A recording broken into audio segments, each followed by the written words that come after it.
kita akan uh, mengawali acara Green Youth Talk 4 dengan ucapan terima kasih dan selamat datang kepada seluruh pembicara yang saya hormati, para panel dan seluruh partisipan di acara yang diselenggarakan oleh Green Welfare Indonesia, yaitu Green Youth Talk 4. Perkenalkan Bapak-Bapak, Ibu-Ibu, dan teman-teman semua. Aku Raffi Alamin dari Public Relation di Green Welfare Indonesia, sekaligus Master of Ceremony pada acara di pagi ini. Salam kenal semuanya. Sebelum kita masuk ke acara utama, aku pengen kenalan dikit nih tentang Green Welfare Indonesia itu apa, agar kita makin dekat dengan setiap proses rangkaian acara. Jadi Green Welfare Indonesia adalah organisasi non-profit berisi pemuda yang bergerak pada bidang sosial dan lingkungan. Dengan visi untuk mencapai zero hunger, food security, climate action, and sustainable agriculture melalui plant-based dan green action. Untuk informasi mengenai aktivitas yang sedang kami lakukan dan telah kami lakukan, teman-teman dapat mengakses sosial media Green Welfare Indonesia di @greenwelfare.id. Mengetahui bahwa kami merupakan organisasi non-profit, teman-teman juga dapat mengakses situs kami untuk berkontribusi di www.greenwelfare.org. Nah, sebelum kita memulai sesi Green Youth Talk 4, ada beberapa hal-hal yang perlu digarisbawahi selama proses rangkaian acara. Boleh ke slide selanjutnya. Terima kasih. Jadi di webinar kali ini, kami berharap bahwa teman-teman dan Bapak Ibu sekalian dapat mematikan mic dalam proses berlangsungnya acara. Akan tapi, kami juga akan ada sesi tanya jawab di mana Bapak Ibu dan teman-teman sekalian diperuntukkan untuk berbicara. Under the note that teman-teman dan Bapak Ibu sekalian menekan fitur raise hand di Zoom sebelum diizinkan untuk berbicara. Selanjutnya, kami memohon kepada Bapak Ibu dan teman-teman sekalian untuk menggunakan fitur chat untuk hal-hal yang relevan sesuai dengan proses berlangsungnya acara. Dan agar webinar kali ini kondusif dan juga interaktif, kami mohon untuk Bapak Ibu dan teman-teman sekalian menyalakan kamera. Mungkin itu dari webinar ethics kali ini, dan selanjutnya, teman-teman Bapak Ibu sekalian, beberapa minggu yang lalu telah terjadi pertemuan internasional yang membahas mengenai komitmen negara-negara dalam mencapai keberlangsungan lingkungan yang dinamakan COP26. Green Youth Talk 4 mengusung tema The Role of Youth in Maximizing Indonesia's COP26 Climate Commitment, membahas mengenai peran pemuda dalam mendukung pertemuan lingkungan secara internasional. Dengan demikian, kita akan masuk ke pembahasan dan kata sambutan dari perwakilan Green Welfare Indonesia. Liza, the floor is yours. Oke, pertama-tama terima kasih banget nih Raffi udah menyempatkan aku untuk mempersilahkan aku untuk berbicara sekarang. Halo semuanya, perkenalkan aku Dahliza Nurfitri sebagai penanggung jawab untuk acara ini.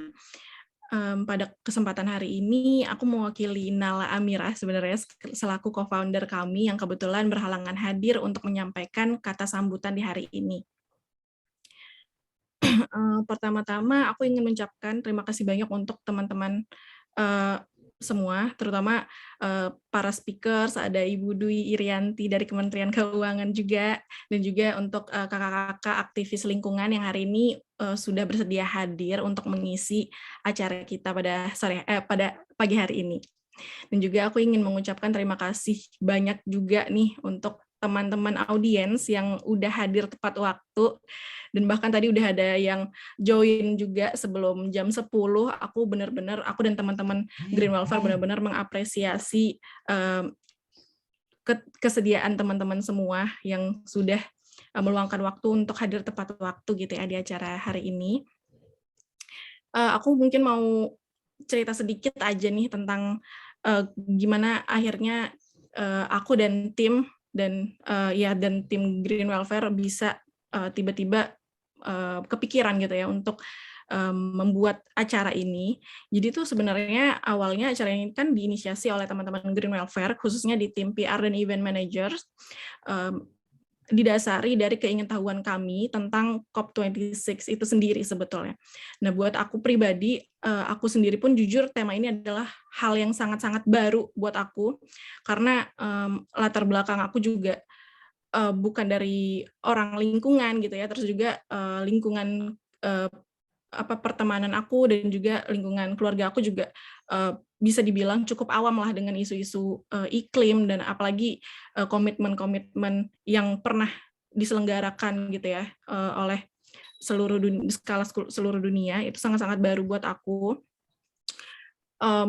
Makanya aku dan teman-teman itu kepikiran untuk membahas lagi nih, karena kita tahu banyak anak muda yang sebetulnya mereka tuh udah ada keresahan yang sama gitu ya tentang permasalahan iklim, tentang permasalahan lingkungan, tapi mereka itu kurang informasi atau bahkan tidak tahu gitu ya kalau di mana bisa mencari informasi yang legit gitu kan tentang apa itu COP26 itu sendiri gitu. Jadi makanya dari keresahan itu, dari rasa keingintahuan itu, kita semua menginisiasi untuk ayo deh bikin gitu ya Green Youth Talk kali ini tentang COP26 gitu.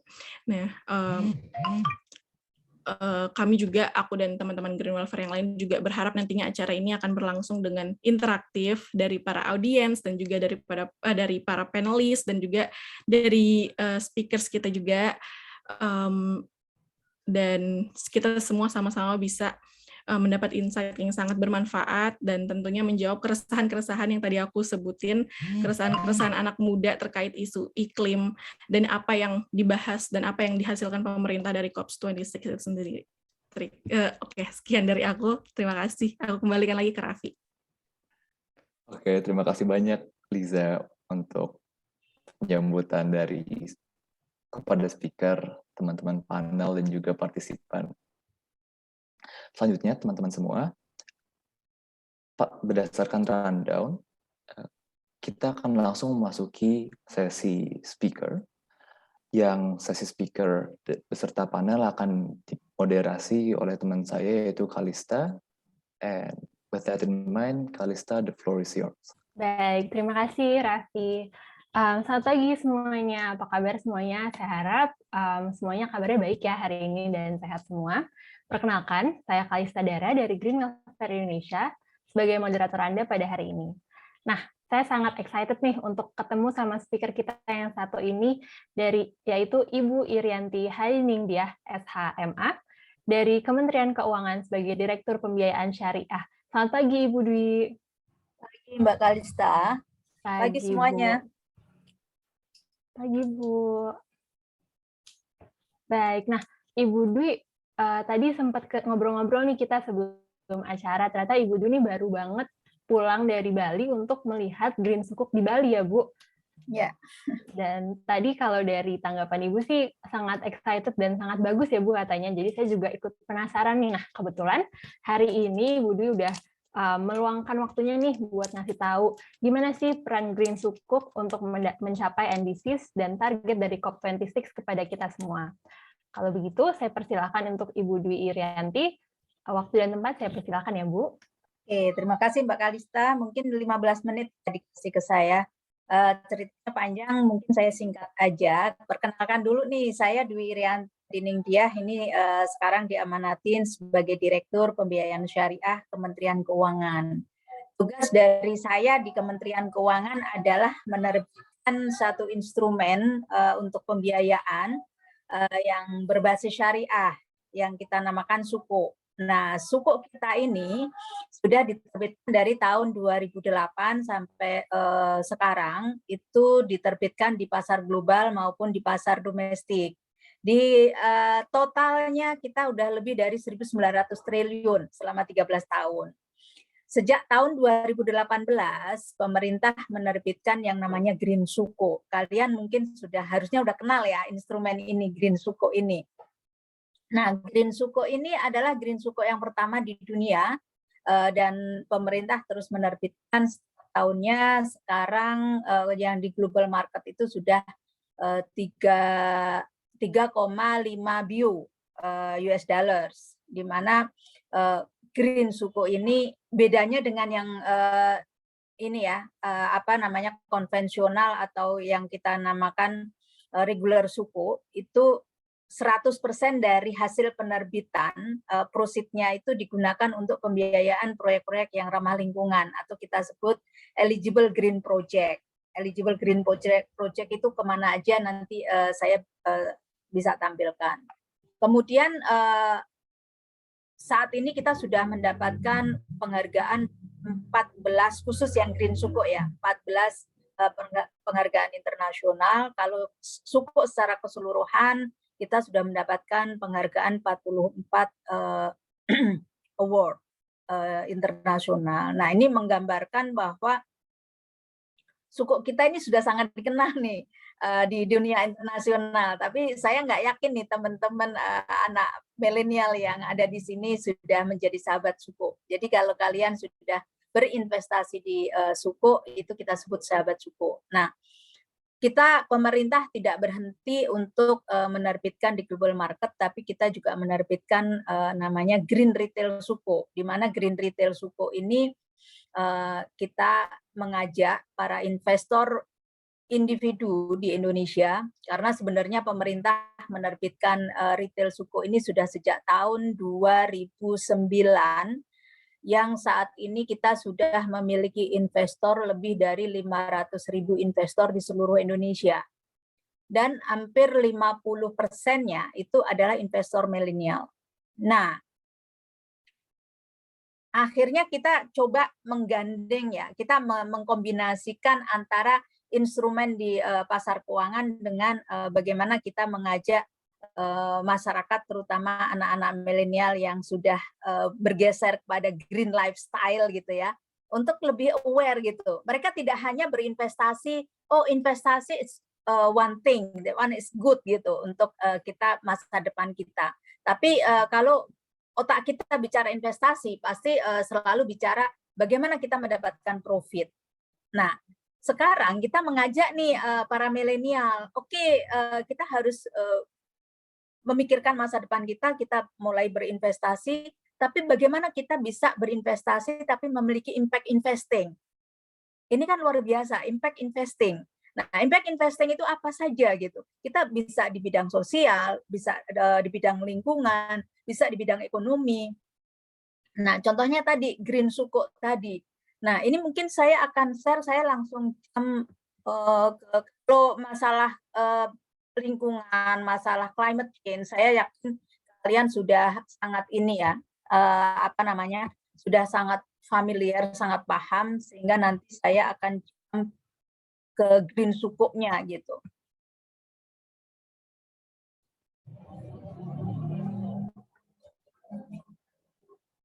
Masalah COP ini sebelum saya bicara Green Suko, saya benar-benar appreciate ya, surprise dan bangga gitu, proud of you yang sudah bergabung, dan sangat tadi Mbak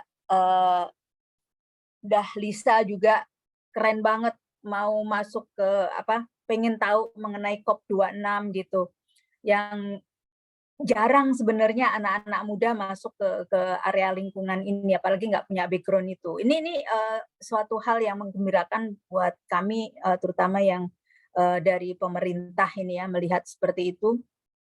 Karena sejak kita menerbitkan Green Suko, terus mengenal banyak komunitas-komunitas seperti kalian gitu. Kita mengenal ada Trash Hero. Kalian mungkin udah kenal ya, Trash Hero itu kan yang di Indonesia, mereka memang bergerak di bidang bagaimana mengatasi sampah, terutama sampah plastik, sampai mereka punya film Selamatkan Bali gitu ya, atau Pulau Plastik, itu juga bagus. Nah, ini yang ingin saya sampaikan mungkin sedikit. Kalau COP26 kalian kan sudah memahami, dan ini poin-poin yang saya dapat, dan saya baru tadi dapat informasi ternyata pemuda sudah mulai diberi kesempatan nih di sana gitu. Nah ini yang sangat luar biasa. Sehingga kalau ini karena saya kemarin nggak datang ya di COP 26, saya dulu datang yang di COP 23 karena kemarin bentrok beberapa hal dan teman-teman sebetulnya kalau dari pemerintah itu yang vokal poinnya itu ada di KLHK dan Kementerian Keuangan itu ada satu namanya Badan Kebijakan Fiskal, tapi saya belum mendapatkan info dari mereka karena ini mendadak juga undangannya. Kalau kita lihat poin-poin penting di COP26 Glasgow ini yang saya searching ya, itu adalah menghentikan pemanasan global, kemudian evaluasi pertama dari COP21 yang sampai saat ini belum baru dievaluasi itu. Antara lain kita coba lihat untuk menghentikan pemanasan global itu COP26 memperbarui dan memperkuat target perjanjian Paris, di mana Indonesia di 2016 sudah meratifikasi Paris Agreement ya, dan kita komitmen untuk menurunkan emisi karbon di 2030 itu sebesar 29% itu dengan business as usual, kita effort sendiri, tapi dengan bantuan atau support dari asing kita bisa menurunkan komitmen kita sampai 41%. Kemudian nanti kita pasti akan cari ada gap untuk pemenuhan green financing tadi dari mana saja. Nah, salah satunya adalah nanti dengan green sukuk tadi. Kemudian untuk evaluasi pertama COP21 itu menghasilkan 4 target yang harus dipenuhi setiap negara yang menandatanganinya. Setelah target tersebut disusun, evaluasi akan dilakukan setiap 5 tahun. Di COP26 pertemuan pertama untuk melakukan evaluasi tersebut yang setelah tahun 2020 ditunda kemarin ya karena COVID. Kemudian 4 fokus isu pembahasan pertama pentingnya peralihan ke kendaraan listrik, mengakhiri deforestasi dengan bantuan keuangan, kemudian penyusunan aturan untuk pasar karbon global. Itu pemerintah juga kemarin sudah membuat aturan perpajakannya juga, kita sudah membuat BLU, Badan BDLH, yang Badan Layanan Umum untuk Lingkungan Hidup. Kemudian mobilisasi dana untuk negara-negara berkembang. Kemudian hasil yang diharapkan, kalian pasti sudah paham juga, ini pendanaan dari negara-negara maju untuk memerangi maupun menanggulangi perubahan iklim. Kemudian kompensasi dari negara-negara maju atas dampak yang akan menimpa mereka dan seterusnya. Nah ini saya mau jam untuk ke yang green sukuk tadi. Nah ini teman-teman, untuk menerbitkan green sukuk itu kita butuh effort yang namanya membangun sukuk atau green sukuk framework. Sebetulnya Indonesia punya 2 pilihan, mau green bond atau green sukuk. Nah, karena Indonesia sudah menerbitkan dua-duanya di pasar global sejak, kalau untuk sukuk sejak 2009, tapi kalau untuk bond kita sudah menerbitkan sejak tahun 2006. Nah, di sini pilihannya kita ke sukuk, ini bagian dari strategi kita. Nah, kalau menerbitkan kita nggak hanya sekedar menerbitkan, strateginya apa? Green bond sudah ada Poland, Paris, sama Fiji yang menerbitkan untuk sovereign. Sehingga yang sukuk belum ada nih. Bagaimana kalau kita sukuk? Ini ada 2 benefit kalau kita menerbitkan green sukuk. Pertama, kita memperkenalkan satu instrumen yang berbasis syariah lebih baik lagi kepada investor-investor yang green, baik yang kebanyakan yang dari Eropa ya, kemudian dari US. Kemudian kita memperkenalkan green formatnya sendiri kepada investor yang ada di Timur Tengah, karena di Timur Tengah itu mereka jarang yang care mengenai green, sehingga kita mengkombinasikan itu. Karena sukuk dan green format itu sangat-sangat mirip, di mana kalau format green itu penerbit atau issuer itu harus menyiapkan namanya green project untuk dibiayai. Tapi kalau sukuk, kita butuh project untuk dijadikan menjadi underlying. Karena untuk sukuk, karena berbasis syariah, dia nggak boleh money for money, sehingga kita harus memiliki underlying yang nanti akan kita structure untuk kita tidak memberikan langsung imbalan berupa interest, tapi berdasarkan transaksi. Nah, green format tersebut kita memiliki 4 pilar. Ini kita bangun di 2018. Di mana pilar pertama pasti janji kita untuk menggunakan use of proceed-nya itu 100% untuk project-project yang eligible green. Kemudian pilar kedua itu kita harus menyampaikan kepada investor bagaimana nih kita menyeleksi proyeknya itu bahwa itu green gitu. Ada proses yang standar enggak yang bisa dilakukan nanti audit gitu. Kemudian yang pilar ketiga ini memastikan karena kita adalah government ya, kalau menerbitkan itu semua hasil penerbitan harus masuk ke APBN dulu. Nah, tapi harus bisa di tracing itu dananya benar nggak masuk ke proyek-proyek yang hijau tadi gitu. Kemudian yang pilar keempat ini yang paling berat yaitu reporting. Karena kita tidak hanya bicara mengenai oh ya kita sudah membuat list of project-nya, kita sudah menyampaikan ke sana untuk dibiayain, tapi kita wajib membuat impact reporting yang dimana itu harus menghitung dari masing-masing proyek itu impact-nya untuk menurunkan emisi karbon itu seberapa gitu. Nah, di sini ya kalau kita lihat yang kotak-kotak ada 9 di sini, ini adalah proyek-proyek yang eligible green. Nah, untuk framework itu sendiri itu direview oleh independent reviewer, di sini adalah Cicero, dan kita mendapatkan penandaan medium green. Artinya Indonesia yang besar ini yang penuh masalah lingkungan, tapi kita masih bagus karena kita mendapatkan medium green, di mana ini satu kepercayaan yang diberikan oleh mereka pada Indonesia. Nah, di tahun 2020 kita terus membahas bagaimana nih kita mengembangkan green tadi. Jangan hanya bicara mengenai green-nya saja. Kita punya SDGs 17 goals gitu kan. Akhirnya kita terus mendiskusikan dan tahun 2021 kemarin green framework kita kembangkan untuk mengcover tidak hanya green saja tapi ada blue dan juga social focus. Sehingga Indonesia 2021 sudah menerbitkan namanya SDGs Bond. Nah, ini lebih kepada sosial. Kalau blue bond atau blue suko ini baru framework-nya yang kita masukkan ke sini. Intinya kalau Indonesia at any time mau menerbitkan global blue bond atau blue suko, itu kita sudah ada framework-nya. Mungkin pertanyaannya bedanya apa Bu Dwi, green fokus atau green suko, blue suko, dan sosial suko? Itu lebih ke fokusnya tadi. Kalau yang green fokusnya ke mitigasi dan adaptasi perubahan iklim, kalau yang blue fokus mengembangkan blue ekonomi. Jadi kalau kita membiayai berbagai permasalahan atau pembangunan yang di sekitar laut, kemudian membangun perekonomian masyarakat di pesisir. Nah, ini masuk ke blue suko atau blue bond nanti. Kalau sosial ya SDGs itu. Nah, ini yang terus dilakukan pemerintah, mudah-mudahan nanti teman-teman milenial di sini bisa paham dan kita nanti terus bisa bersinergi.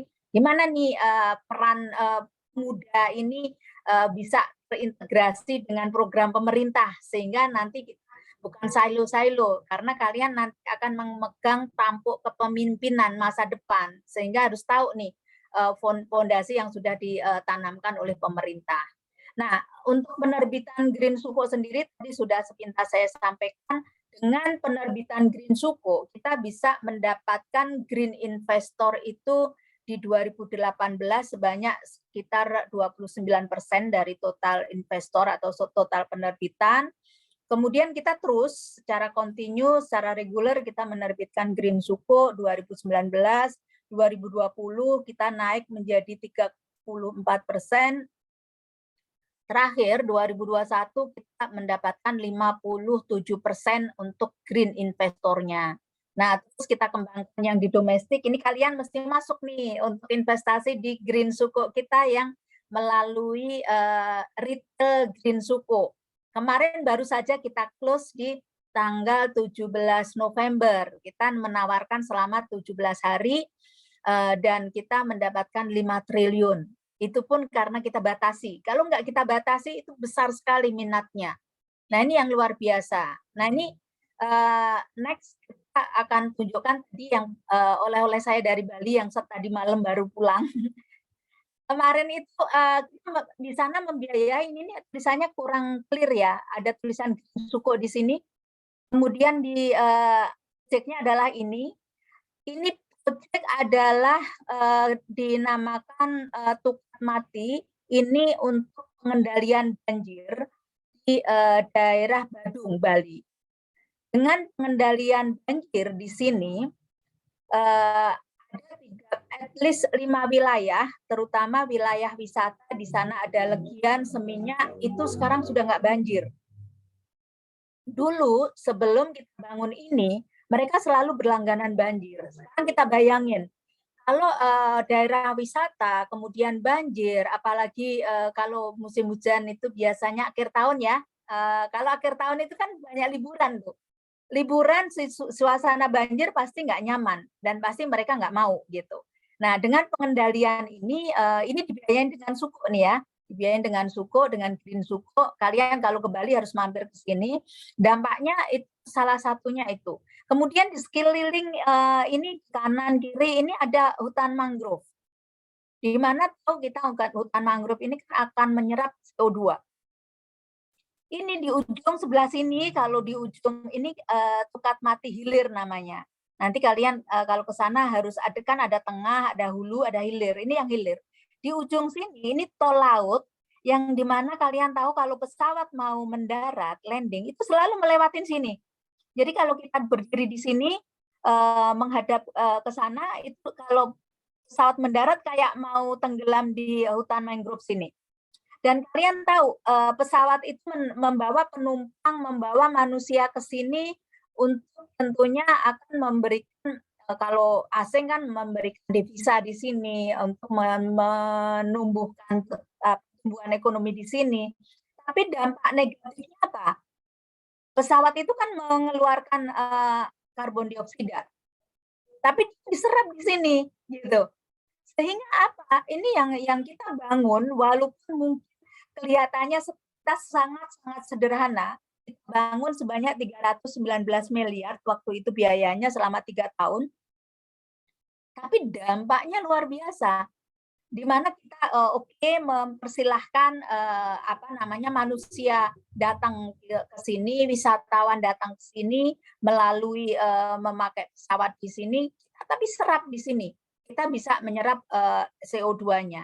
Di sisi lain, dengan menahan banjir tadi, itu kan akan memperkuat daerah wisata tadi, membuat nyaman, membuat orang datang. Ini tentunya kita bicara mengenai kondisi normal ya, bukan yang kondisi pandemi ini tentunya. Dan ini kedepannya terus akan kita bangun Green Suko, Green Project ini dengan Suko. Saat ini kita sudah membangun berbagai pengelolaan pengendalian banjir ini di berbagai daerah. Ini saya kasih contoh nyata saja biar teman-teman lebih gampang melihat. Selain ini ada Green Project kita yang kalau yang kalian yang tinggal di Jakarta itu ada double track Manggarai Cikarang. Rel kereta api itu ternyata termasuk Green Project, bahkan itu dark green, di mana dark green itu artinya memberikan impact yang paling besar untuk penurunan emisi karbon. Dan itu harus kita hitung. Bagaimana itu kita menghitung? Karena di situ dengan kita membuat double track, keretanya tidak harus berhimpit-himpitan, mereka bisa berjalan lebih lancar. Kalau keretanya lancar, artinya servisnya lebih bagus, masyarakat akan lebih nyaman naik kereta. Dan begitu masyarakat begitu nyaman naik kereta, mereka shifting passengers dari mereka naik kendaraan pribadi, mereka naik kereta. Sehingga yang seharusnya dikeluarkan, emisi karbon yang dikeluarkan oleh mobil pribadi yang memuat ribuan orang pasti akan banyak ribuan kendaraan yang ada di jalan menimbulkan kemacetan. Tapi dengan kereta ini tentunya itu akan mengurangi dan itu akan dihitung. Dan itu tanggung jawab bagi pemerintah untuk menyampaikan kepada investor setiap tahunnya. Nah, ini tidak sembarangan kita ya, pada saat setiap tahunnya kita harus membuat report, impact report-nya ini. Ini kalian bisa akses di website DJPPR, Direktorat Jenderal Pengelolaan Pembiayaan dan Risiko. Ini juga report kita yang sudah kita submit, kita publish di 2019, 2020, dan 2021. Ini semuanya diaudit oleh audit independen, auditor independen. Yang pertama oleh QIC, yang kedua PMG, yang kedua oleh PwC, kemudian yang ketiga oleh EY, dan semuanya memberikan assurance kepada kita, kepada investor bahwa Indonesia telah mengelola green sukuknya dengan sangat baik. Dan dampaknya adalah investor lebih confidence lagi, lebih percaya lagi kepada Indonesia, dan mereka akhirnya berinvestasi di green sukuk kita menjadi lebih besar. Ini yang kita terbitkan 4 kali, 3 kalinya di tenor 5 tahun, dan terakhir tahun ini kita menerbitkan bahkan di tenor 30 tahun. Ini menunjukkan kepercayaan yang luar biasa dari investor kita. Nah, mudah-mudahan nanti kita terus belajar ya, adik-adik, saya minta terus belajar mengenai apa sih yang dilakukan oleh pemerintah, bagaimana pemerintah mengatasi pembiayaan dari green financing ini. Nah, sebetulnya ada satu lagi, kalau boleh 2 menit ya Mbak, tapi saya nggak bawa slide-nya di sini. Ini yang sosial suku.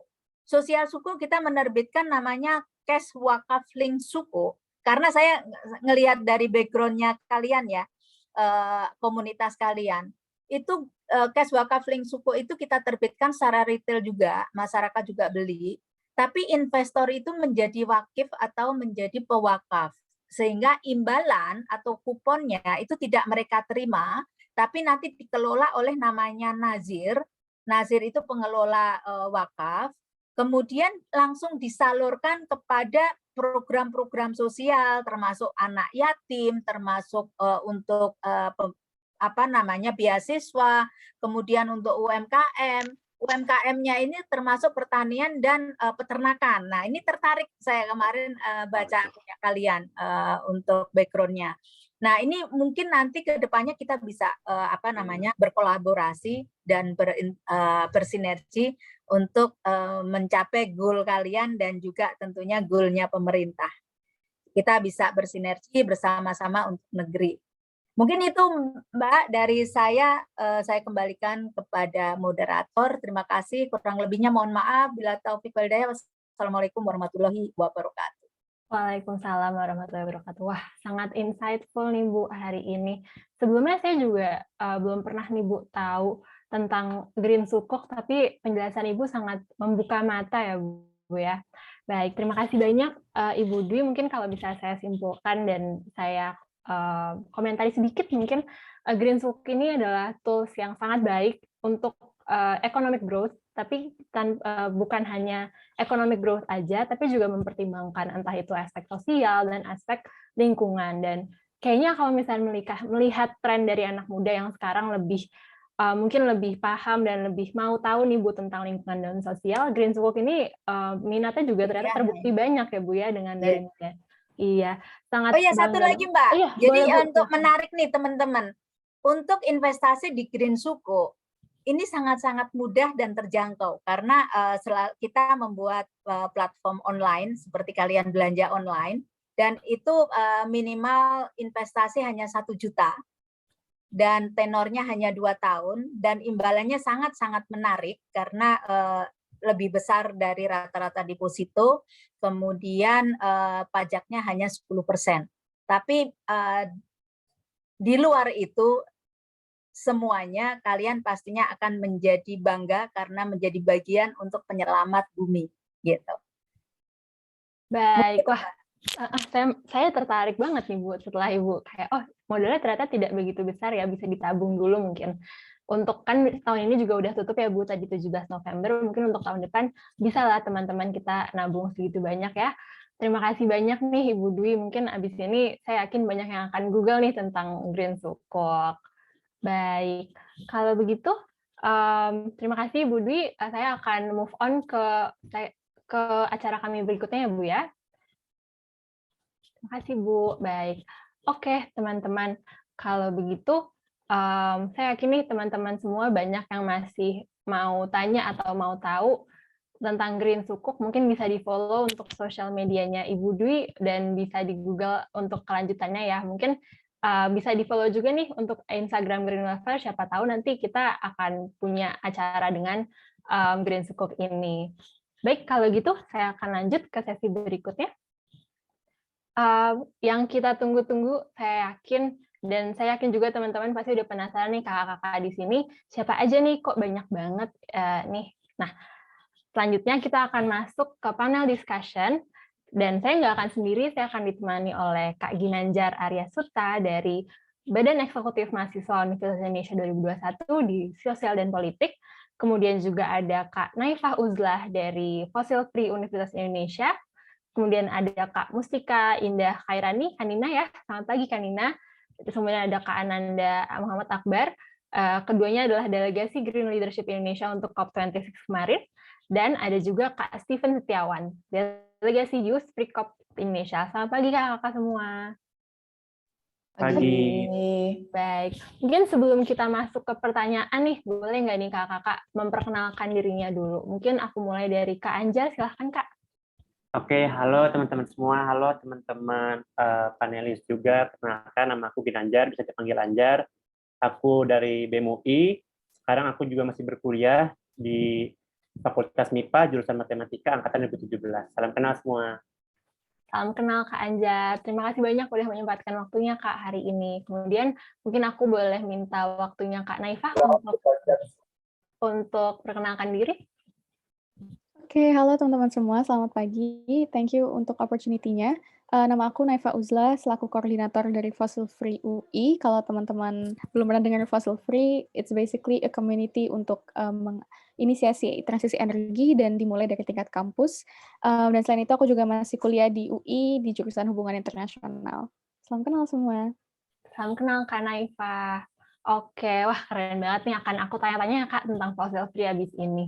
Baik, kemudian mungkin aku mau say hi to Kak Steven. Hai Kak Steven. Halo Kak. Baik. Ya, aku perkenalkan diri dulu. Nama aku Steven Setiawan. Saat ini aku bekerja sebagai tim program di Eco Learning Camp Foundation. Kami bergerak di pendidikan iklim lewat pendidikan non formal. Saya juga sebagai delegasi Youth Free COP dari Indonesia dengan Youth for Climate Driving Ambition di Milan, Italia pada September yang lalu. Terima kasih atas kesempatan ini dan salam kenal semuanya. Salam kenal Kak Steven. Terima kasih banyak atas kehadiran dan kesediaannya pada hari ini, Kak. Kemudian mungkin hai Kak Ananda Muhammad Akbar. Hai Kak. Halo Kak, terima kasih atas kesempatannya. Pertama-tama teman-teman selamat pagi semuanya. Semoga senantiasa dalam keadaan yang prima. Bisa dipanggil Nanda saja.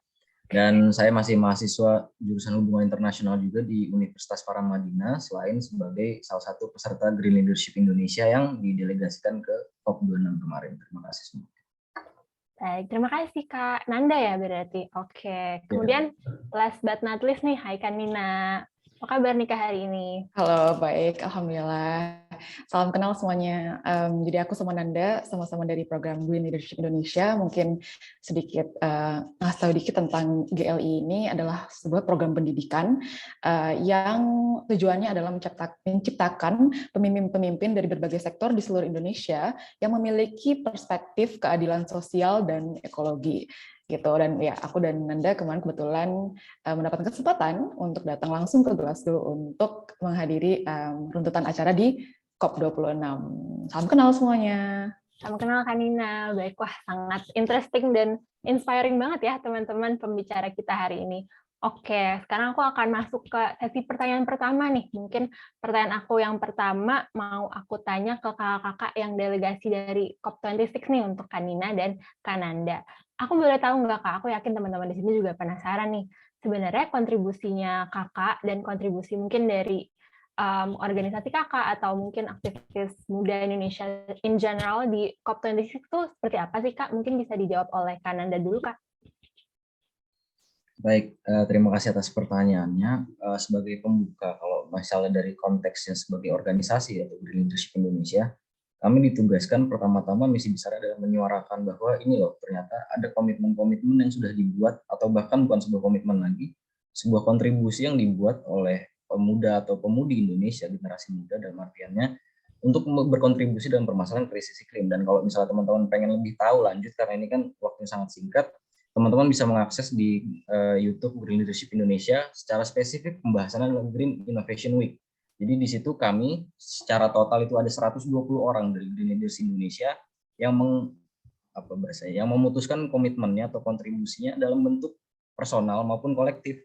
Jadi ada sebuah kerjasama dari kami kolaborasi 120 dan juga ada perspektif personal di situ.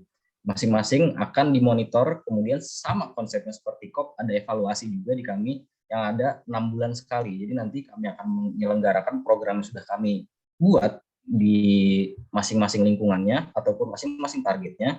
Dan kemudian 6 bulan ke depan kami akan mengadakan sebuah konferensi untuk membahas gimana sih sebetulnya untuk mengembangkan program yang sudah kami jalankan ini. Dan itu bisa teman-teman akses dan bahkan mungkin berpartisipasi aktif dalam melakukan kontribusi langsung di permasalahan lingkungan. Itu yang pertama kalau misalnya dari konteks organisasi. Dan kalau dari konteks delegasi kami di sana sebagai speakers, nanti mungkin Kak Nina bisa menjelaskan juga, kalau topik yang diberikan ke saya adalah youth leadership in terms of accelerating climate actions in Indonesia. Jadi selain saya menyuarakan ini loh bahwa ada komitmen-komitmen yang sudah dibuat oleh generasi muda Indonesia, dan saya juga meng-highlight bahwa kami di sini adalah sebagian kecil dari program-program luar biasa yang dilakukan oleh generasi muda Indonesia untuk dapat berkontribusi langsung. Dan itu yang coba kami sampaikan kepada dunia internasional dan juga membangun konektivitas. Karena saya punya pandangan pribadi kalau misalnya memainkan peran kita masing-masing adalah satu hal, tapi yang kita butuhkan sekarang adalah berkontribusi ataupun berkolaborasi dengan aktor lainnya.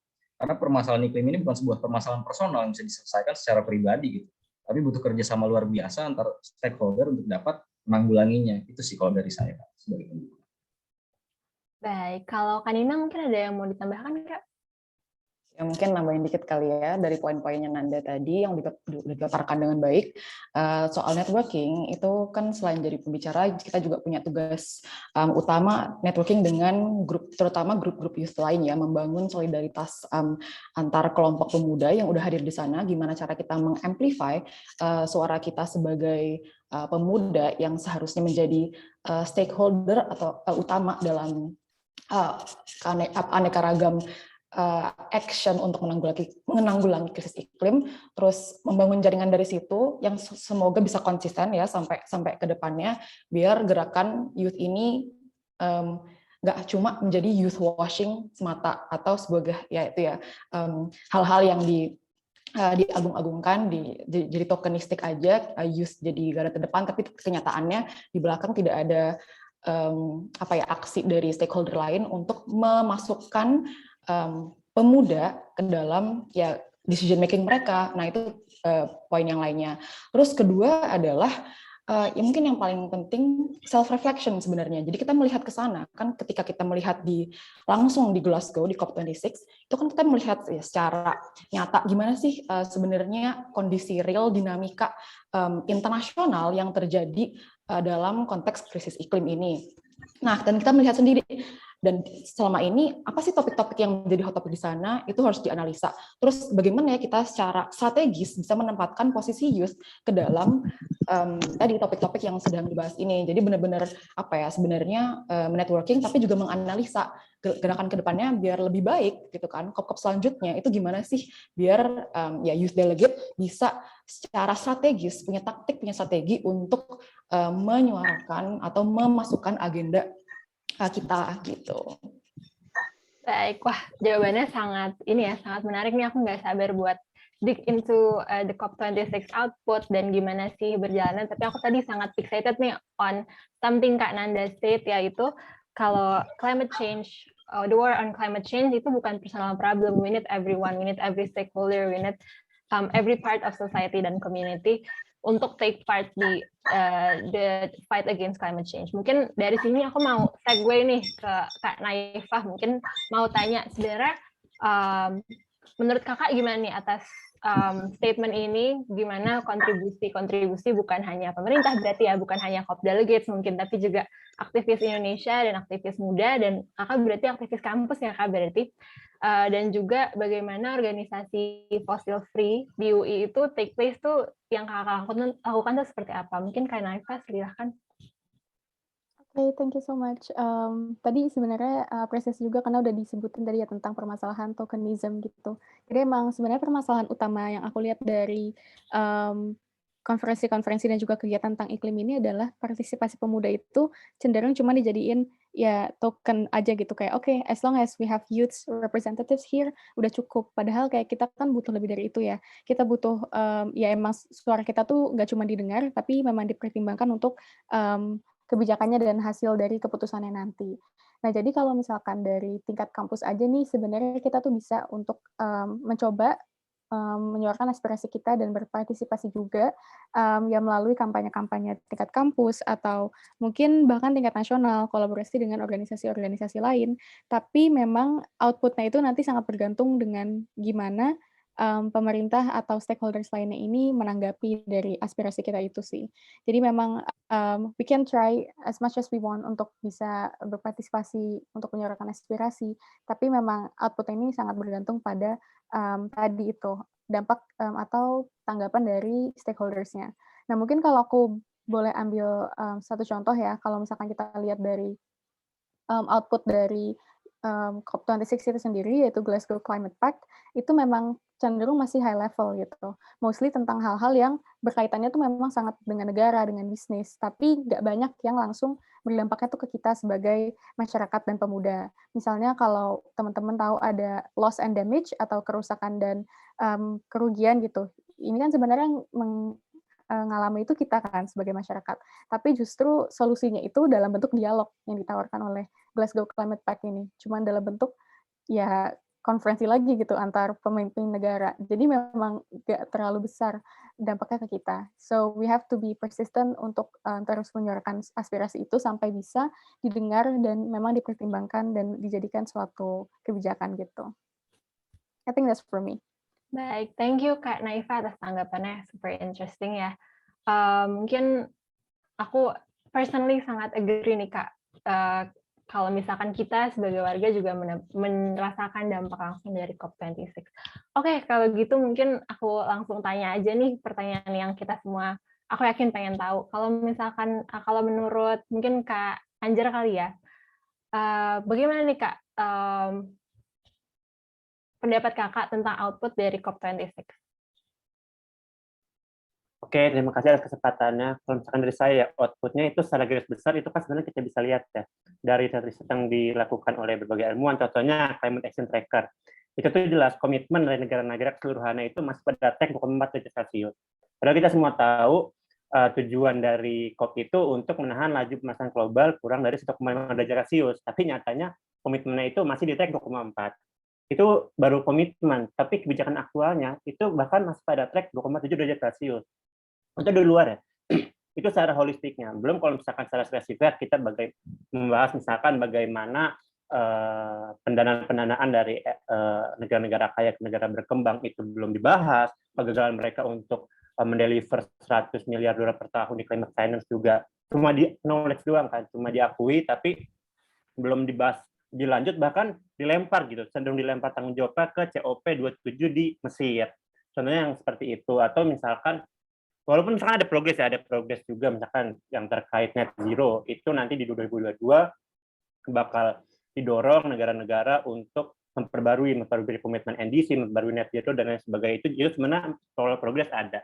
Tapi itu kalau misalkan dalam apa ya, kita tuh misalkan di BEM-UI dan di aliansi mahasiswa ya, bisa aliansi mahasiswa atau aliansi anak muda lainnya tuh sangat-sangat menerapkan poin penting dari menjadi anak muda adalah masih bisa seidealis mungkin. Dalam artian ya kita mau 1,5 derajat, ya pokoknya 1,5 derajat. Nggak mau tahu. Itu sebenarnya peran anak muda yang bisa diisi di pengambilan keputusan. Jadi kalau misalkan, benar itu kita ngerti ya, kalau pemerintah tuh pasti sangat-sangat kompleks yang pertimbangannya. Ada pertimbangan-pertimbangan eksternal, bahkan ada pertimbangan yang di belakang layar. Contoh misalkan oligarki, kepentingan kekuasaan, atau bahkan sektor politis, itu tuh sangat-sangat banyak. Nah, di sini sebenarnya anak muda yang juga bisa mengisi, kita tuh pokoknya seidealis mungkin, kita mau selamat dari krisis iklim, kita mau nahan laju pemanasan global di bawah 1,5, pokoknya kita maunya itu. Gitu, titik. Jadi kalau misalkan nggak sampai segitu, ya udah harus dinaikin, ambisius. Karena pergerakan-gerakan iklim itu selalu pokoknya menuntut gerakan lebih ambisius, pokoknya harus lebih ambisius, pokoknya 1,5 harus tercapai. Gitu. Walaupun ini sebenarnya nggak mendiskreditkan juga ya berbagai program-program, contoh kayak tadi Green Sukuk yang dari Kementerian Keuangan, itu nggak mendiskreditkan hal-hal yang positif seperti itu. Tapi ya tadi, kalau misalkan peran anak muda juga bisa diperan di situ, bagaimana kita bisa ngambil style sangat-sangat ekstrim. Mungkin itu. Baik, wah sangat opinionated nih hari ini Kak Anjar. Dan iya benar juga, maksudnya aku juga I see your point and I can agree with that. Mungkin Kak Nina ada tanggapan, Kak? Tanggapannya dari Anjar? Dari statementnya, ya, statement Kak Anjar.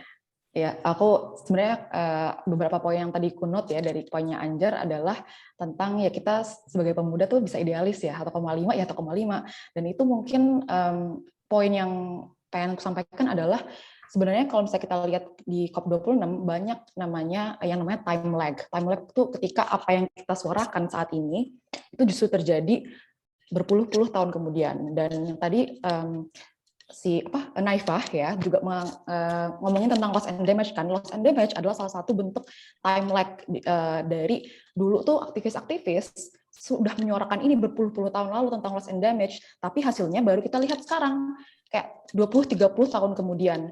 Nah, itu pentingnya sebenarnya konsistensi ya. Kalau misalnya mungkin dari sekarang kita fokus ke 1,5, kita benar-benar pengen fokus di isu-isu climate change, kita harus konsisten dan nggak cuma setahun aja konsistennya, tapi berpuluh-puluh tahun kemudian, karena itulah yang ya kita mungkin nggak bakal lihat mungkin dalam seumur hidup kita, tapi itu harus dipegang teguh ya. Jadi mungkin ngajak teman-teman di sini ngerangkai semua poin-poin teman-teman bahwa ini tuh diskusi kita saat ini, teman-teman tahu tentang COP26 dan sangat peduli dengan krisis iklim, ini awalan aja gitu dari perjuangan kita yang sungguh sangat lama, sehingga nanti ya bisa nol gitu ya. Sorry, internetku agak buruk nih. Iya, itu aja mungkin poinnya ya, yang aku pengen tambahin. Baik, thank you so much Kanina for that. Oke.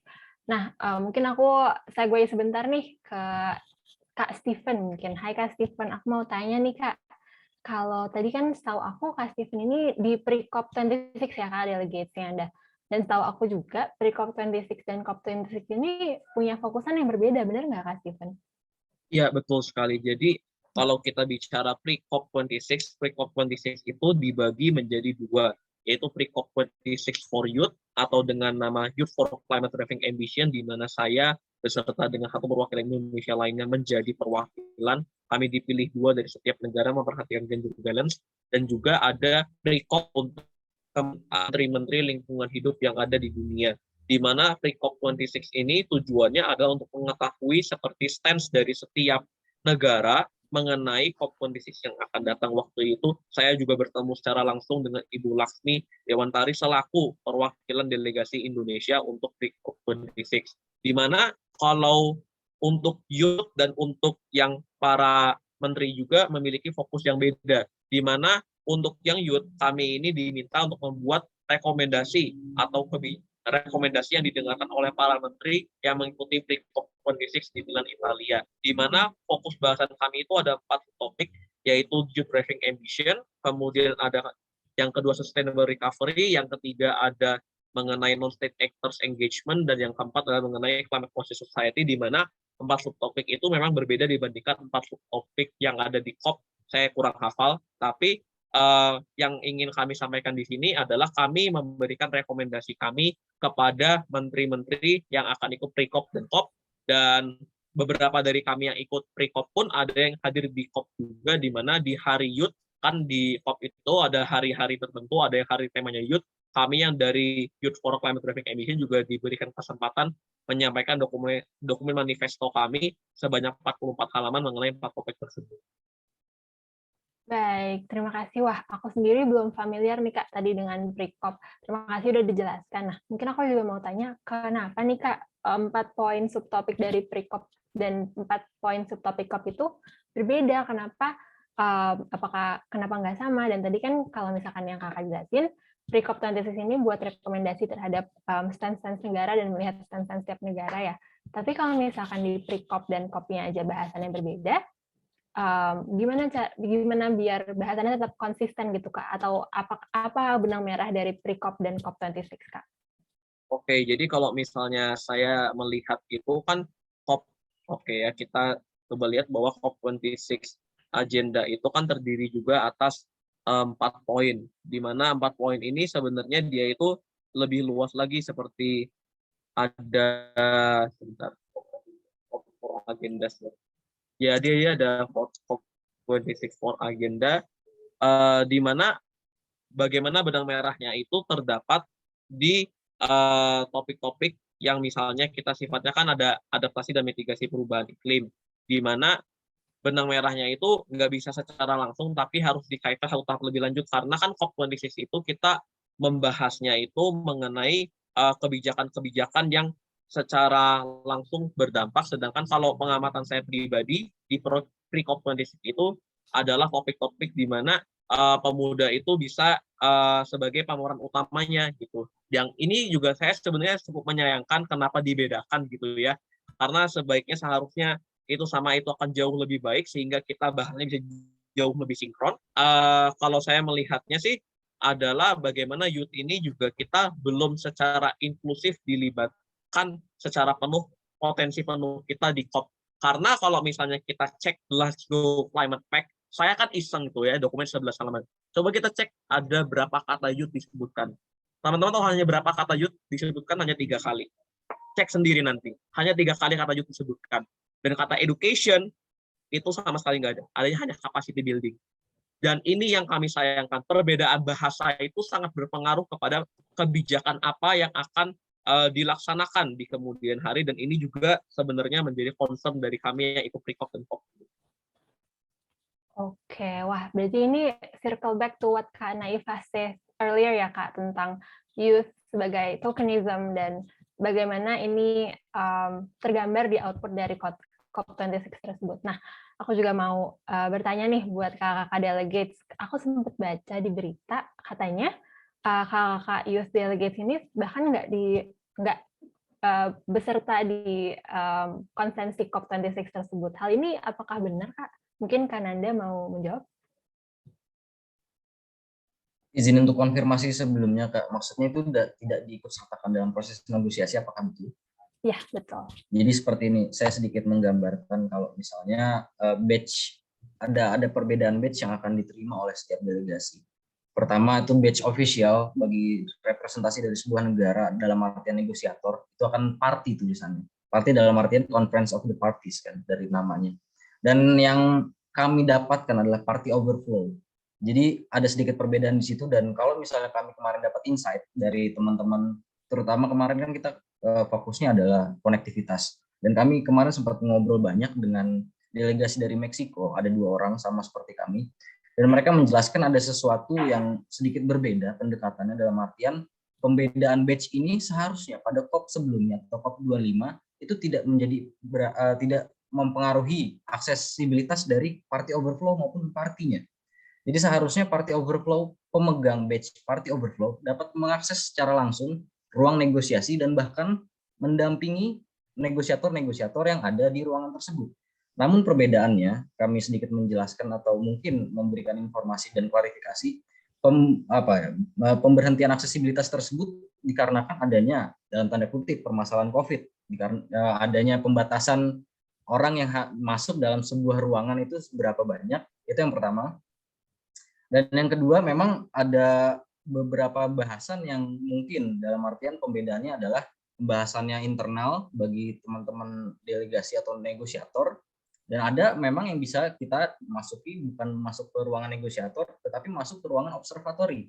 Jadi kita bisa tetap menonton, tapi hanya tetap saja ada perbedaan di mana di COP sebelumnya party overflow, pemegang badge-nya bisa bersuara dan bahkan mendampingi para negosiator, tapi di COP26 ini kami bisa mengobservasi, namun pembatasan aksesnya memang seperti itu. Itu sih yang kalau dari saya jawabannya. Gitu. Oke deh, mungkin Kak Nina ada yang mau ditambahin nih Kak tentang party overflow ini?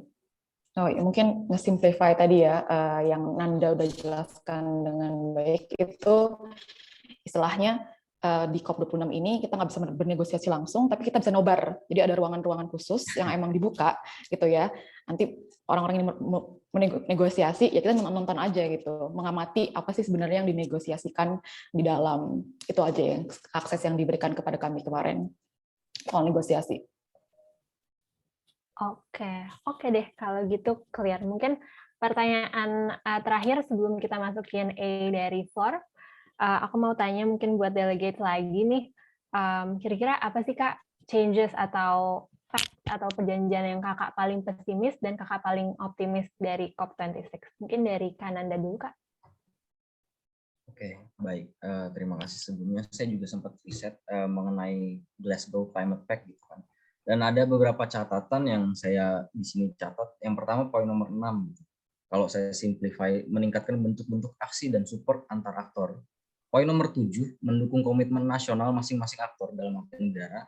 Dan poin nomor 8, mendorong integrasi, adaptasi dalam lingkup lokal, nasional, serta regional. Itu dalam subbab adaptasi. Itu yang membuat saya pertama kali melihat dan membaca hasilnya ini menimbulkan optimistik yaitu dari generasi muda kalau memang ternyata kolaborasi ini dari segala aspek, dari segala aktor itu memang dinantikan gitu, bukan dinantikan lagi, direncanakan oleh segala bentuk stakeholder yang berpartisipasi dalam COP26. Itu yang membuat saya optimis dan sebagai generasi muda kita harus mendukung, dan benar kata teman-teman panelis yang lain, kalau misalnya fungsi generasi muda di sini justru memang mendorong adanya kolaborasi itu. Kita bukan lagi sebagai subjek yang dibicarakan, tapi kita ikut berbicara di dalamnya. Itu yang saya membuat saya optimis gitu. Tapi balik lagi, kalau ditanya pesimistisnya, saya menemukan sebuah kerancuan atau mungkin hanya kesalahan saya pribadi kurang dalam untuk melakukan analisanya, itu ada di subbab mitigasi sama di Glasgow Climate Pact poin nomor 20, yaitu mendorong masing-masing aktor dalam pengembangan ambisi serta aksi untuk mengurangi emisi. Kalau menurut saya apa yang kurang dari sini, apa yang membuat pesimis terutama kami generasi muda, laporan IPCC report itu kan menjelaskan kalau ternyata tuh sekarang keadaan kita udah red code gitu, sudah kode merah gitu, sudah sangat mengancam bagi keberlangsungan hidup manusia di depannya gitu. Tapi di sini tidak dijelaskan indikatornya seperti apa sebetulnya yang bisa dijalankan oleh setiap negara dengan adil. Itu yang masih benar kata Mas Steven, mohon izin mengutip bahwa masih sangat high level pembahasannya, dan itu yang membuat saya pesimis. Dan mungkin di balik semua itu ada juga kemungkinan untuk atau opportunity dari generasi muda untuk bisa bersuara nih bahwa ini loh dampaknya sudah secara nyata terjadi dan akan terus bereskalasi gitu, dan dampaknya akhirnya ada di generasi kami. Itu sih yang membuat saya pesimis. Baik, sangat clear ya jawabannya. Mungkin aku mau tanya nih untuk pendapatnya Kak Naifa mungkin Kak, what are you most pessimistic and optimistic about the COP26 output? Oke, mungkin kalau pesimisnya dulu ya, karena sebagai mahasiswa HI, tadi kan Anda juga ya mahasiswa HI, pasti kita tuh sebenarnya belajar kalau misalkan kerjasama tuh atau cooperation antar negara sebenarnya suatu hal yang kompleks, dan bahkan dalam studi HI itu sendiri tuh dianggap terlalu idealis gitu. Even the United Nations itself dianggap idealis gitu. Nah, jadi kalau kita tarik ke COP26-nya sendiri dengan elemen-elemen utamanya dari Glasgow Climate Pact itu, misalnya face down energi fosil atau melakukan pendanaan iklim yang sebenarnya bagus kan, dan itu emang solusi yang kita butuhkan.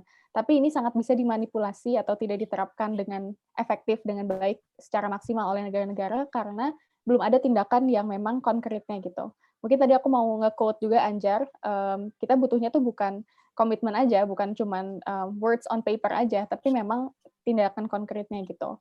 Nah, jadi kalau misalkan pesimisnya itu sendiri memang gimana sih implementasi dari Glasgow Climate Pact ini nanti bisa benar-benar diterapkan dengan maksimal dan benar-benar berdampak gitu. Dan harus berorientasi pada masyarakat, bukan hanya mereka yang bernegosiasi secara langsung di sana.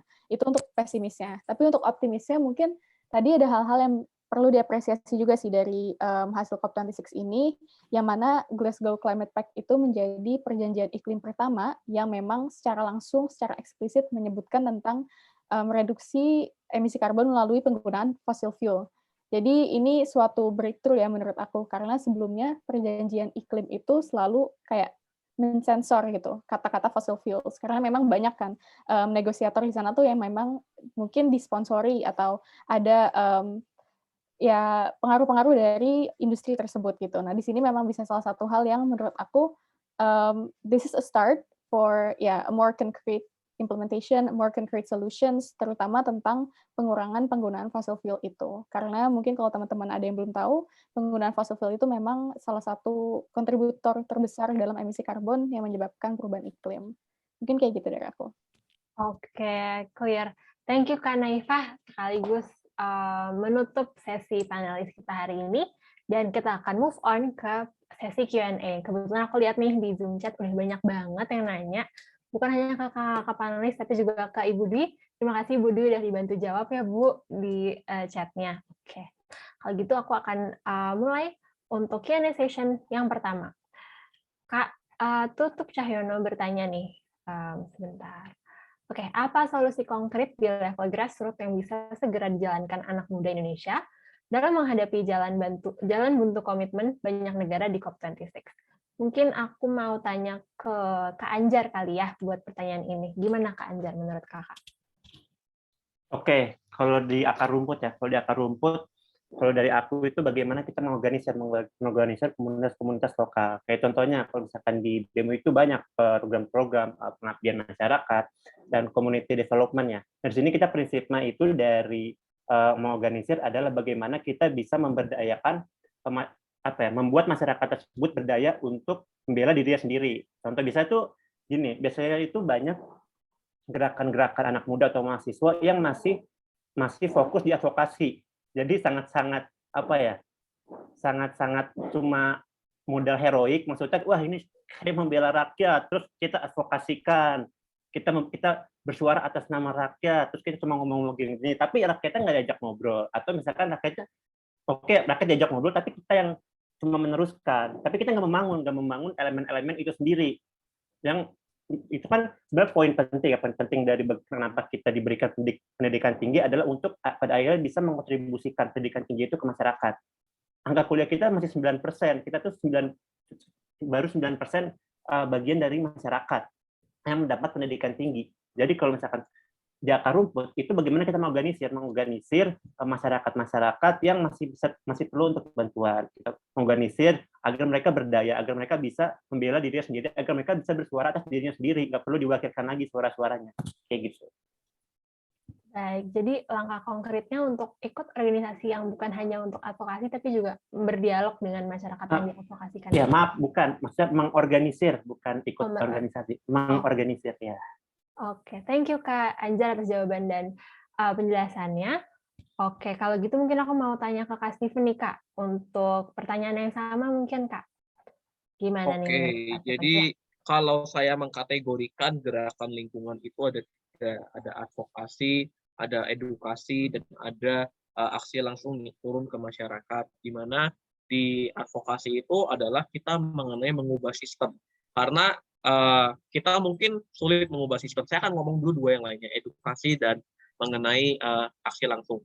Edukasi itu tujuannya apa? Tujuannya adalah supaya kita, masyarakat itu pertama lebih terinform, karena saya yakin kita semua di sini pantas berprivilege, setidaknya kita kuliah, itu privilege yang besar, dikatakan saya setuju, hanya 9% dari masyarakat yang berkuliah, maka kita harus kontribusi balik dengan pertama-tama meyakinkan dulu masyarakat bahwa krisis iklim itu terjadi, krisis iklim itu nyata, aksi sehari-hari kita itu menyebabkan krisis iklim. Saya di sini di Equality Camp Foundation, saya setiap hari pekerjaannya itu ya adalah mendidik semua orang yang datang, anak-anak, dewasa, untuk menyadari bahwa kita itu, apa yang kita lakukan sehari-hari itu berkontribusi pada krisis iklim, dan bagaimana kita bisa bertindak untuk mengatasinya. Karena kalau kita lihat di Indonesia, ini saya sedih, dari survei Statista atau survei YouGov tahun 2020 di bulan Agustus terhadap 26 negara, dari 20.000 orang yang disurvei, Indonesia itu paling banyak climate deniers yang mengakui bahwa krisis iklim itu terjadi,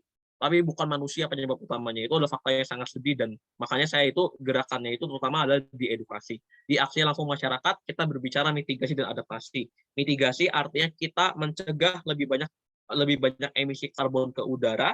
Kalau adaptasi, kita menanggulangi akibat dari krisis iklim yang sudah terjadi seperti bencana hidrometeorologi dan seperti itu. Artinya kalau saya bergeraknya di pengolahan sampah, kita berpengolahan sampah komunal di mana sampah kita itu kita bisa reduce, reuse, recycle pun dengan metode yang low carbon seperti pengolahan sampah BSF di komunitas-komunitas. Artinya kita harus memastikan bahwa ilmu dan praktik best practice yang ada di seluruh dunia itu terdesentralisasi dan dapat dilakukan di masing-masing tempat sesuai dengan tempatnya. Kalau kita sudah memiliki peran itu, kita bisa bicara ke atas, kita bisa bicara ke sistem, karena mau kita misalnya sesering apapun kita beach clean up, sesering apapun kita nanam pohon, sesering apapun kita mengedukasi masyarakat, tapi kalau by sistemnya dirancang untuk fail, ya itu akan fail. Maka harus diadakan perubahan sistem itu lewat advokasi. Kalau saya pandangannya seperti itu. Terima kasih. Baik, wah terima kasih banyak nih Kak Steven, sangat menjawab dan sangat inspiring nih. Personally buat aku sangat inspiring. Nah, nyambung juga nih Kak ke pertanyaan berikutnya, yaitu apa yang udah kalian lakukan dalam hidup sehari-hari di rumah dan di kampus mungkin untuk mengerem pemanasan global. Tadi berarti Kak Steven udah menjawab pertanyaan ini, aku akan tanya ke Kak Nina mungkin Kak. Gimana nih Kak? Oke, makasih pertanyaannya. Mungkin aku nyambungin ya antara pertanyaan yang barusan dengan yang sebelumnya. Ketika ditanya apa sih yang udah dilakukan, sebenarnya tadi kan Steven sempat menyinggung advokasi, edukasi, aksi langsung ya. Nah, tapi kalau ketika di breakdown lagi, gimana sih maksudnya advokasi, edukasi, aksi langsung ini? Kalau aku secara pribadi, itu pertama dari mendengarkan sama mengelevasi suara-suara yang selama ini ya harusnya diberikan platform, tapi tidak diberikan platform. Jadi kan kita sempat menyinggung kita berprivilege ya, kita berprivilege, terus kita juga memiliki mengenyam pendidikan tinggi. Itu sebenarnya dua itu hanyalah prasyarat untuk kita ya seenggaknya diberikan platform kayak gini kan. Tapi ya kenyataannya mungkin pengalaman kita sebagai orang-orang berprivilege ini jauh dari climate realities gitu yang udah terjadi on the ground. Faktanya bahwa orang-orang mungkin masyarakat yang asli, dan ini yang pengalamanku langsung adalah mereka jauh lebih tahu sebenarnya tentang krisis iklim ini dibanding aku. Dan justru sebaliknya, aku yang mengedukasi diriku sendiri melalui masyarakat. Jadi perlu banyak humility sebenarnya dalam masalah penanggulangan krisis iklim ini. Humility dalam arti kerendahan hati dari kita untuk belajar dari orang-orang yang mungkin ya selama ini sebenarnya udah banyak banget keresahannya, ide-idenya, tapi itu tidak mendapatkan panggung seperti kita. Itu pertama. Jadi misalnya lewat tadi ya, kalau secara pribadi udah melakukan itu langsung, kemudian kita mengelevasinya di level organisasi seperti GLI, itu kan kita mendengarkan langsung ya dari teman-teman kita yang 120 itu dari Aceh sampai Manokwari gitu, mendengarkan apa sih yang menjadi keresahan mereka dan bagaimana sih strategi mereka untuk menanggulangi dampak daripada krisis iklim ini. Itu kita belajar gitu dari mereka bareng-bareng, berguru gitu ya, berguru satu sama lain, karena teman-teman ini latar belakangnya luar biasa banget, nggak cuma kita yang udah mengenyam pendidikan tinggi ya, tapi baru lulus SMA yang langsung aksi langsung di lapangan, ada yang di Pulau Komodo lah, yang ya petani, fisherman gitu, dan ini memberikan perspektif yang luar biasa sebenarnya bagi kita, dan ya gitu perlu kerendahan hati untuk kita belajar dari sesama. Kemudian tadi selain advokasi, edukasi dan aksi langsung, itu memikirkan strategi. Nanti aku sebenarnya pengen nge-nudge Nanda nih. Nanda kan sebenarnya kemarin yang kita gaung-gaungkan adalah secara negara kita memiliki nationally determined contributions kan. Tapi Nanda klaimnya kita harus juga punya personally determined contributions. Kita punya strategi apa sih secara personal yang selaras gitu ya dengan komitmen global ini. Nah, tapi aku pengen nambahin, selain personal determined contributions, kita harus punya collective determined contributions juga. Jadi strategi nyata atau taktik nyata gitu kan, dengan self reflection, dengan self kritik, itu kita mikirin nih, kayak tadi kan kita ngomongin setelah COP26 ini kita pengen bikin strategi apa ya biar youth tuh kayak elevate suaranya di COP selanjutnya. Nah, itu kan perlu banyak self critic and strategizing ya sebenarnya. Nah, itu bisa diaplikasikan juga sebenarnya ke kayak gerakan-gerakan lain, gerakanku sendiri, misalnya dengan Sekolah Tani Muda gitu ya. Aku kebetulan tergabung sama Sekolah Tani Muda. Itu gimana sih kita bareng-bareng strategize gitu kan, melihat dampak besarnya, konteks besarnya, globalnya lewat COP26 dan forum-forum internasional ini, apa yang terjadi dinamikanya, ini potensinya kita tuh gimana ya untuk bisa apa ya kayak mengawang gitu kan, collective visioning, kira-kira apa sih tantangan-tantangan yang akan terjadi ke depannya, sehingga dari sekarang kita udah bisa mulai berstrategi dan menyusun strategi tersebut sehingga nanti collective vision itu terjadi gitu di ya Indonesia tahun depan, Indonesia 2045. Itu sih yang aku pribadi mencoba secara pribadi dan kolektif juga. Makasih. Oke, wah sangat interesting nih jawabannya ya Kak. Berarti kakak sekalian juga ternyata punya komunitasnya masing-masing ya Kak. Tadi ada Kak Steven juga, Kak Nina juga, Kak Nanda, dan nah aku juga mau tanya nih buat Kak Naifa tentang fossil free. Nah, aku mungkin mau tanya kelanjutan dari pertanyaan yang barusan dari Flor juga. Kalau fossil free sendiri nih Kak, kesehariannya itu seperti apa sih Kak kalau fossil free Universitas Indonesia? Basically kalau Fossil Free UI itu kan emang kita tuh salah satu komunitas dari jaringan fossil free ya sedunia. Kalau teman-teman cari fossil free groups itu udah banyak banget, nggak cuma di UI aja, tapi memang di negara lain dan di kampus-kampus lain di seluruh dunia gitu.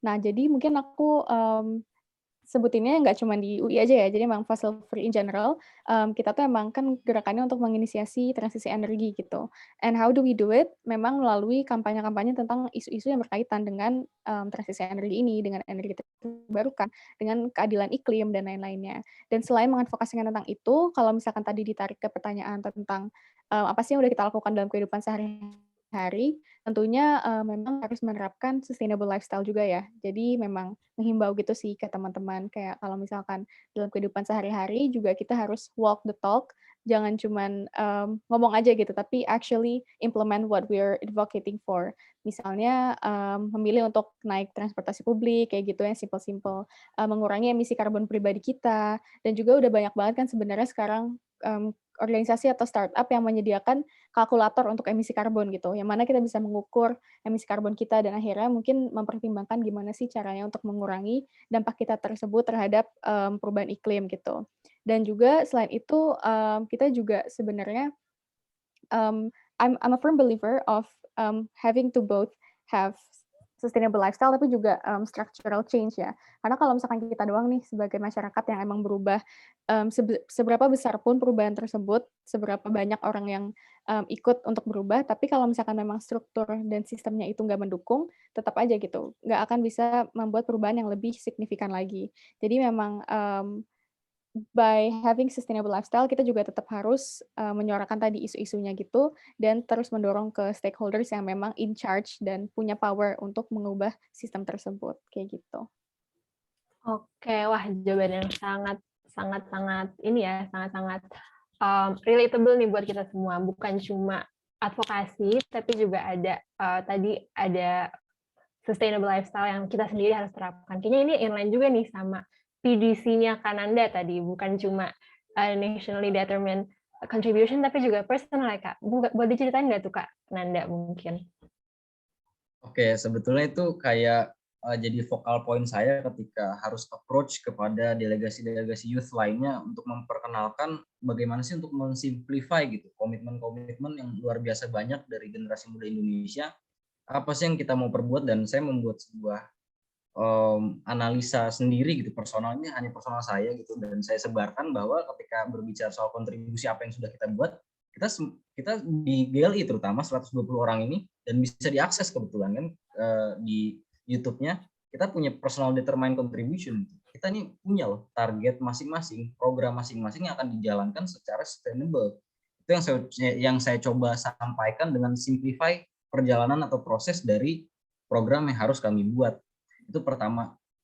yang kalau soal ditanya apa sih bentuk seperti itu gitu, bentuk seperti apa sih sebetulnya personal determined contribution, itu berdasarkan analisa pribadi dan juga berdasarkan apa yang kami alami dan kami jalankan di Green Leadership Indonesia. Itu sih Kak kalau dari pertanyaan Kakak. Oke, thank you Kak Nanda untuk penjelasan dari PDC-nya yang kayaknya kita bisa semuanya kita terapkan di hidup kita masing-masing. Oke, aku senang banget sih untuk panelis hari ini. Ternyata poinnya tuh sangat nyambung to each other ya. Kayak tadi Kak Nina relate sama Kak Anjar, terus Kak Naifa juga relate ke Kak Nanda, juga Kak Stephen ke Kak Naifa. Jadi ternyata youth itu we have almost the same mindset, walaupun ternyata kita tergabung di organisasi yang beda-beda. Oke, dan aku juga bisa menyimpulkan bahwa untuk mendukung COP26 ini, dan bukan COP26, mungkin lebih ke climate commitment, ternyata kita bukan cuma advokasi atau bukan cuma mungkin health webinars kayak gini tentang gimana sih caranya atau nanya apa sih yang udah terjadi dan mengadvokasi teman-teman dari ujung Sabang sampai Merauke tadi katakan Nina ya, butuh banyak humility untuk tahu banyak POVs dari orang-orang yang terdampak lebih langsung daripada kita yang berprivilege, tapi kita juga perlu punya personal determined contribution dan atau sustainable lifestyle tadi kalau istilahnya Kak Naifah. Oke, aku rasa harus di stop sampai sini. Kayaknya pertanyaannya bakal banyak banget nih kalau nggak kita stop di sini, dan waktunya juga udah menunjukkan di pukul 11.20. Mungkin aku mau bilang terima kasih banyak banget buat kakak-kakak delegate dan juga aktivis buat hari ini, buat kesediaan waktu dan pendapat-pendapat yang sangat luar biasa. Aku yakin nggak cuma aku aja nih yang inspired hari ini buat berubah ke yang lebih baik, tapi juga teman-teman dari FLOR. Oke, kalau gitu terima kasih banyak kakak-kakak. Sekali lagi aku akan tutup sesi untuk panelis dan aku serahkan kembali ke Raffi. Oke, terima kasih banyak kalau udah memimpin sesi panel discussion sama kakak aktivis yang very inspiring, very informative, and at the end of the day, very practical ya. Oke, teman-teman, Bapak Ibu semuanya, kita sudah berada di penghujung acara, dan sebelum kita mengakhiri acara ini, ada beberapa hal yang Raffi ingin minta ke teman-teman Bapak Ibu semua untuk lakukan, yaitu yang pertama untuk mengisi attendance form di bit.ly/green-gyt4 attendance. Ini diperuntukkan untuk para peserta agar mendapatkan sertifikat kehadiran dalam acara GYT4. Dan sebelum kita mengakhiri sesi ini, saya meminta untuk para speaker, panel, dan juga peserta bersama untuk melakukan photo session, sehingga bila memungkinkan teman-teman yang sudah hadir di sini boleh on cam, agar fotonya bisa kita ambil bersama. Mungkin aku kasih waktu 1 menit kali ya.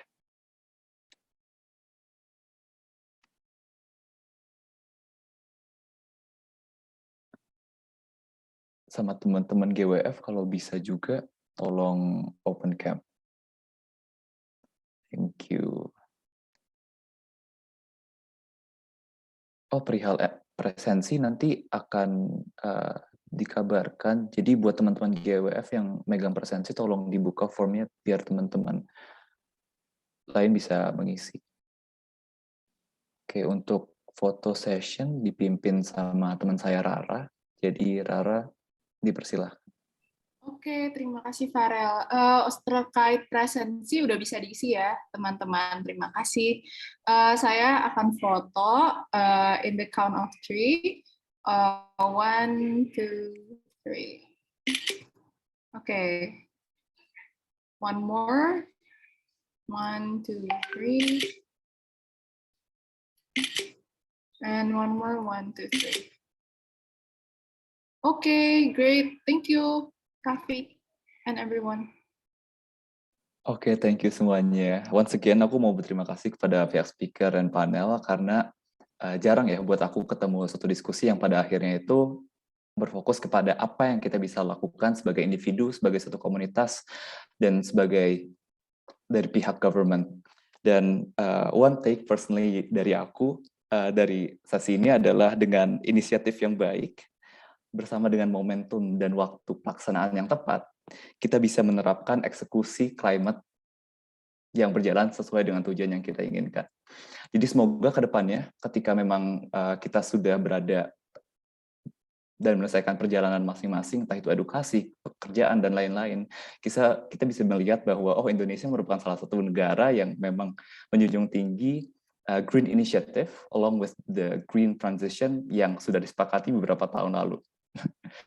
Dan untuk menutup, aku juga ingin berterima kasih kepada media partner yang sudah bekerja sama dalam proses pelaksanaan GYT 4 mengenai the role of youth in maximizing Indonesia's COP26 climate commitment.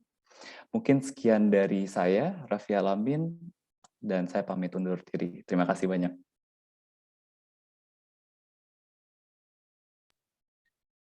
Terima kasih banyak Kak panelis, dan Ibu Dwi udah pulang Ibu Dwinya ya. Makasih banyak ya Kak atas waktunya. Thank you everyone. Thank you everyone. Terima kasih semua. Bertemu dengan teman-teman. Semoga kita bisa kolaborasi di kesempatan selanjutnya. Siap. Thank you Kak Steven. Izin live ya. Ya. Izin live semuanya. Thank you Kak. Terima kasih banyak, Kak.